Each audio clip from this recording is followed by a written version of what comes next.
Jail भरो तहरीक ने गाल सुर्ख कर दिए। इमरान खान के खिलाफ अदालती कार्रवाई का फाइनल राउंड शुरू हो चुका है। ये आज मुल्क के ऊपर बैठे हुए हैं और एस्टेब्लिशमेंट इनके साथ खड़ी हो गई है।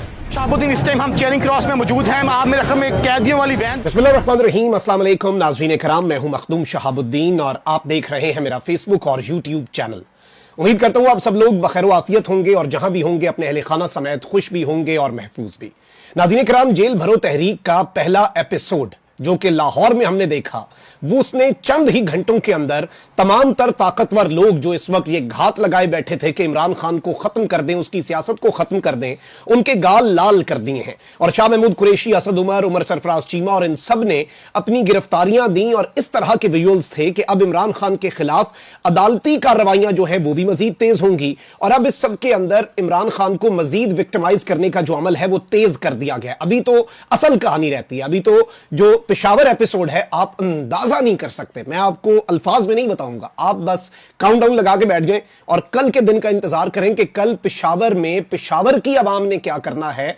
और अब तो ये शहरों का मुकाबला हो गया। लाहौर सुरखरू हुआ इमरान खान की हिफाजत के मामले पर, इमरान खान को हाई कोर्ट ले जाने के मामले पर और आज जेल भरो तहरीक के मामले पर। और इस सब के अंदर 200 कारकुनों को कहा था, अलबत्ता गिरफ्तारियां इससे बहुत ज्यादा हुई। मैं लाइव विजुअल्स भी आपको दिखाऊंगा वहां पर क्या कुछ होता रहा, बल्कि आपके सामने एक वीडियो रखनी है। आप ये वीडियो अपनी स्क्रीन के ऊपर नाज़रीन कराम मुलाहिजा फरमाएं कि किस तरह से यहां पे ये सूरत हाल थी और किस तरह के यहां पे मामलात हो गए थे कि इन्हें यहां पे बाज़ाब्ता तौर पर जो कैदी हैं उनकी जो आप कह लें कि तादाद और कैदियों की वैन्स जो हैं वो कम पड़ गई। और ये अपनी तरफ से इनका मंसूबा था कि पाकिस्तान तहरीक इंसाफ को विक्टिमाइज कर लेंगे, पाकिस्तान तहरीक इंसाफ के बंदे निकलेंगे नहीं, ये मम्मी डैडी होते हैं, ये फलां होते हैं, ये ढिमका होते हैं। तो आज वो सारे कॉन्सेप्ट जो हैं वो बाज़ाब्ता तौर पर इनके क्लियर हुए हैं। अच्छा, इस सब के अंदर दूसरी चीज बड़ी इंपॉर्टेंट है, वो ये है कि जब शाह महमूद कुरैशी, असद उमर और इन सबको गिरफ्तार किया गया तो इन्हें पूरे लाहौर की सड़कों पर घुमाते रहे और ऊपर से शायद अहकामात का इंतजार था, फंस चुके थे कि क्या करना है क्या नहीं।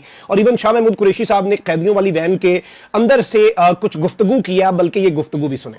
ऑफिस की तरफ रवाना हुआ, जो मैंने कारकुनों को कहा कि वहां आए तो इन्होंने कहा, पुलिस ऑफिसर को भेजा और कहा आप अंडर अरेस्ट हैं और आप प्रिजन वैन की तरफ चले। मैंने मुज़ाहमत नहीं की और मैं प्रिजन वैन की तरफ चल आया और उनने मुझे गिरफ्तार कर लिया है। अब न जाने कहाँ ले जा रहे हैं, मेरा ख्याल था CCPO ऑफिस लेकर जाएंगे, लेकिन वो गुजर चुका है और कहीं और लेकर जा रहे हैं। जहाँ भी लेकर जाएंगे वो पता चल जाएगा। और मेरा पैगाम ये है कि कारकुन हर कस्बे में, हर शहर। जी नाज़रीन इकराम, आपने शाह महमूद कुरैशी साहब का पैगाम भी सुना और इन्हें फिराते रहे पहले, लेकिन बाद में ये बात कंफर्म हुई है कि जेल भरो तहरीक में कैदियों वाली वैन और उस वैन के अंदर जगह नहीं थी, लोग ऊपर भी चढ़े हुए थे कि हमें करो ही करो गिरफ्तार। वो कोट लखपत जेल के अंदर चली गई है और शाह महमूद कुरैशी, असद उमर, आजम सवाती, उमर सरफराज चीमा समेत दर्जनों PTI के कारकुन और इवन इलामा इकबाल जो है उनके पोते वलीद इकबाल साहब जो है वो भी इस कैदियों वाली वैन के अंदर मौजूद थे। आप ये वीडियो भी बल्कि मुलाहिजा फरमाएं।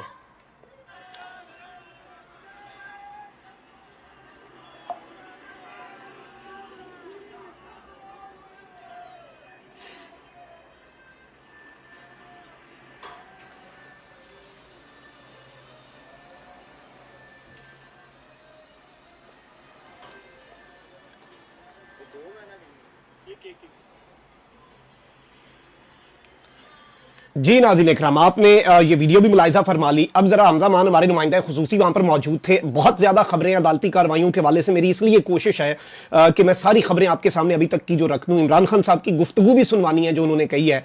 आप पहले हमजा मान की ये सुने, वहां पर वो क्या रिपोर्ट कर रहे हैं। शहाबुद्दीन, इस टाइम हम चेरिंग क्रॉस में मौजूद हैं। आप मेरे रकम में कैदियों वाली वैन देख सकते हैं। इस सिर्फ एक वैन नहीं है, इस तरह की बहुत सारी वैन जो चारों तरफ खड़ी हुई हैं। अभी इस वैन में शाह महमूद कुरैशी साहब, असद उमर साहब, वलीद इकबाल साहब, आजम सवाती, जुबैर नियाजी और मुराद रास और इसके अलावा मोहम्मद खान मदनी, बहुत सारे और रहनुमा हैं। जुबैर नियाजी जो हैं उनको भी गिरफ्तार कर लिया गया है। और जनाब, पहले पुलिस का मैं ऐसे लग रहा था इरादा नहीं है, लेकिन उसके बाद फिर इन्होंने ज़बरदस्ती चाहा गिरफ्तारी शुरू करें, क्योंकि ये गिरफ्तारियां ही देने यहाँ पे आए थे तहरीक इंसाफ वाले, फिर पुलिस को मजबूरन गिरफ्तारियां शुरू करना पड़ी। अभी यहाँ पर SP civil line Sarfaraz Virk साहब जो हैं उन्होंने कंट्रोल संभाला हुआ है, लेकिन क्राउड बहुत ज़्यादा यहाँ पर पहुँचा हुआ है, आवाम का समंदर पहुँचा हुआ है और गिरफ्तारियाँ देने के लिए 200 से ज़ायद कारकुनान, तकरीबन 400 लोग जो हैं इस टाइम गिरफ्तारी दे चुके हैं। हालांकि आज सिर्फ 200 का इरादा था गिरफ्तारी देने के लिए। अगर मेरे दोस्त दिखा सकें तो अभी भी दूर दूर तक तहरीक इंसाफ के कारकुनान जो हैं वो खड़े हुए हैं। इस तरह पीछे भी दिखाएं मेरे सामने जो लोग हैं वो बिल्कुल तैयार हैं गिरफ्तारी देने के लिए। नाज़रीन इकराम, तो आपने सुना कि वहां पे क्या जोश और जज्बा था और आप ये कह सकते हैं विदाउट डाउट के जो जेल भरो तहरीक है वो बाज़ाब्ता तौर पर पहले ही दिन कामयाब हो गई। अभी तो पेशावर का एपिसोड रहता है। अब कुछ अपडेट्स हैं। सबसे पहले मैं आपको ये बता दूं कि इस्लामाबाद हाईकोर्ट ने ममनुआ फंडिंग केस में पाकिस्तान तहरीक इंसाफ के चेयरमैन इमरान खान की वीडियो लिंक पेशी की दरखास्त मुस्तरद कर दी है। इस्लामाबाद हाईकोर्ट में इमरान खान की बैंकिंग कोर्ट में वीडियो लिंक पर हाजिरी की दरखास्त पर समाअत हुई। जस्टिस मोहसिन अख्तर कियानी और जस्टिस तारिक महमूद जहांगीरी ने दरखास्त की समाअत की। इमरान खान के वकील सलमान सफदर और स्पेशल प्रोसिक्यूटर रिजवान अब्बासी पेश हुए। अदालत में इमरान खान की नई मेडिकल रिपोर्ट पेश की गई। वकील इमरान खान का कहना था कि इमरान खान की मेडिकल रिपोर्ट 20 फरवरी की है। अदालत के गुज़श्ता समाअत वाले हुक्म की तामील हुई है। ट्रायल कोर्ट के सामने जख्मों के असल होने पर एतराज उठाया गया। यह एतराज इमरान खान के लिए काफी डिस्टर्बिंग था। जस्टिस मोहसिन अख्तर कियानी ने कहा कि वो मामला ट्रायल कोर्ट के सामने है, वहीं देखा जाएगा। स्पेशल प्रोसिक्यूटर का कहना था कि इमरान खान अभी तक इस केस में शामिल तफ्तीश भी नहीं हुए। इमरान खान सड़कों की बंदिश पर भी इस्तिस्ना मांगते रहे। अदालत आलिया ने दरखास्त मुस्तरद करते हुए इमरान खान को 28 फरवरी को बैंकिंग कोर्ट में पेश होने का हुक्म दे दिया। अदालत ने करार दिया कि 28 फरवरी तक इमरान खान की जमानत के फैसले पर हुक्म इम्तना जो है, जो एक स्टे ऑर्डर है, वो बरकरार है। अब इमरान खान साहब को 28 फरवरी को पेश होना है इस्लामाबाद के अंदर और ये एक बहुत डिफरेंट सी चीज होगी। इसके साथ ही साथ जो पाकिस्तान के आला तरीन अदलिया के इदारे हैं उनके ऊपर अटैक्स शुरू हो चुके हैं और मुस्लिम लीग नून जो है उसने सुप्रीम कोर्ट के 2 जजेस के सामने हुकूमत या पार्टी के केसेस ना लगाने की इस्तदा कर दी है। नून लीगी रहनुमाओं ने सुप्रीम कोर्ट से इस्तदा कर दी है कि 2 जजेस के सामने हुकूमत के केस ना लगाए जाएं। वजीर आजम के मुआविन खुसूसी अता तारड़ ने कहा कि ये दोनों जजेस नून लीग के खिलाफ जहन रखते हैं और चीफ जस्टिस से अपील करते हैं कि हमारा कोई भी केस इन दोनों के सामने ना लगाया जाए। अब वजीर आजम ने भी खामोशी तोड़ी है और डायरेक्टली आप देख लें, वैसे एक बड़ी दिलचस्प सी चीज है कि कासिम सूरी की जो आपको पता है कि एक उनकी रूलिंग थी, वो जब उड़ी उस वक्त सुप्रीम कोर्ट बहुत अच्छा, जब उसी तरह की दोस्त मजारी की रूलिंग उड़नी थी, उन्होंने प्राइम मिनिस्टर हाउस में खड़े होकर सारे इत्तेहादियों ने एक साथ खड़े होकर, सारे मिनिस्टर्स ने, पूरी काबीना ने खड़े होकर कहा कि हम नहीं मानेंगे ये फैसला। क्यों नहीं मानेंगे आप लोग? अब जी मुस्लिम लीग नून के जो सदर हैं और वजीर आजम शहबाज शरीफ साहब ने कहा है कि हमने मुतालबा किया है कि नून लीग से मुतासिबाना रवैया रखने वाले जजेस के सामने केसेस ना रखे जाएं और ये बेसिकली विफाकी वुज़रा के साथ एक प्रेस कॉन्फ्रेंस कर रहे थे जिसमें आवाम को ये बता रहे थे कि अभी हमने मजीद आपकी कमर तोड़नी है, अभी मजीद आपका भुरकस निकालना है और अभी महंगाई की लहर जो है वो मजीद आपके सामने रखनी है। अब यहां पर राणा सनाउल्लाह जो है उन्होंने भी स्टेटमेंट्स दिए। उन्होंने कहा कि आला अदलिया के 2 जजों का नून लीग से जो रवैया है उसे हम मुतासिबाना करार देते हैं और इसमें से एक जज नवाज शरीफ के केस में निगरान जज रहे, लिहाजा उनसे इंसाफ की तवक्को नहीं और दूसरे जज की ऑडियो लीक का नाकाबिले तरदीद सबूत आ चुका है, इनकी गैर जानिबदारी पर सवाल उठ चुका है। तो आप अंदाजा कर लें।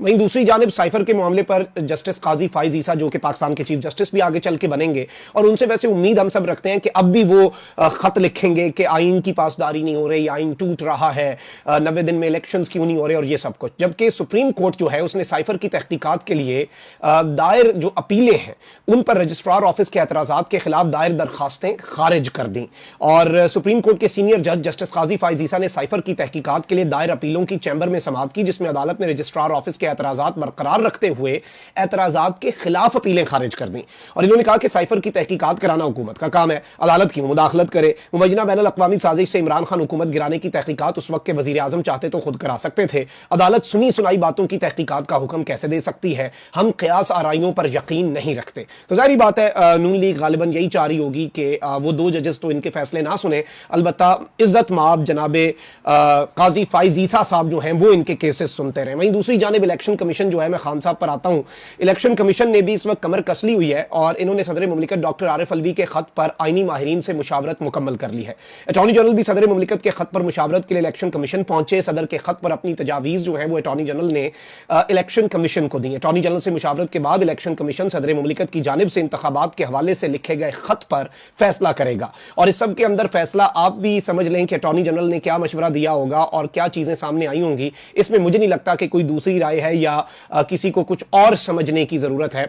आप मुझसे बेहतर समझ रहे होंगे और मैं आपसे बेहतर समझ रहा हूंगा कि इस वक्त हो क्या रहा है। और इमरान खान की अब इस्लामाबाद पेशी, वैसे एक मार्क माय वर्ड्स, लाहौर वाली पेशी करवा के पछता रहे होंगे ना कि ये क्या करवा दिया, ये तो आपने रेफरेंडम करा दिया लाहौर की सड़कों पर। अब जरा लाहौर से इस्लामाबाद खान का टूर करा के देखें, शायद उसकी नौबत भी ना आए। उससे पहले अब जेल भरो तहरीक जो है वो इनके गले की हड्डी बनेगी। और वो लोग आप देख लें कि शाह महमूद कुरैशी और इतने सीनियर तरीन लोग जो हैं उन्होंने जेल भरो तहरीक से आगाज करके एक मोमेंटम स्काई रॉकेट कर दिया। और मोमेंटम जब स्काई रॉकेट हो जाता है फिर चीजें आउट ऑफ कंट्रोल हो जाती हैं। अब इस सबके अंदर इमरान खान साहब जो हैं उन्होंने एक बड़ी इंपॉर्टेंट बात की और इमरान खान साहब ने कौम से खिताब किया, उन्होंने कौम का शुक्रिया अदा किया और कहा कि पेशावर से मुझे कॉलें आ रही हैं और पेशावर वाले मुझे कॉल करके कह रहे हैं कि ये 200 बंदों वाला क्या है। भाई पेशावर आप नहीं समझ सकते, आज लाहौर में हजारों बंदे थे जिन्होंने बसों के ऊपर चढ़ गए, इनके पास तो थी नहीं। और अब ये कह रहे हैं कि जी इनके ऊपर हम वो एमपीओ के तहत और मेंटेनेंस ऑफ पब्लिक ऑर्डर और दफा 144 की खिलाफ वर्जी के केसेस बनाएंगे। वो अगले तो खुद ही गिरफ्तारी देने आया, बेशक उनके ऊपर दहशतगर्दी डाल दें, गद्दारी डाल दें। आजकल दहशतगर्दी और गद्दारी के मुकदमात भी तो इतने आम हो चुके हैं ना, इतने नॉर्मल हो चुके हैं।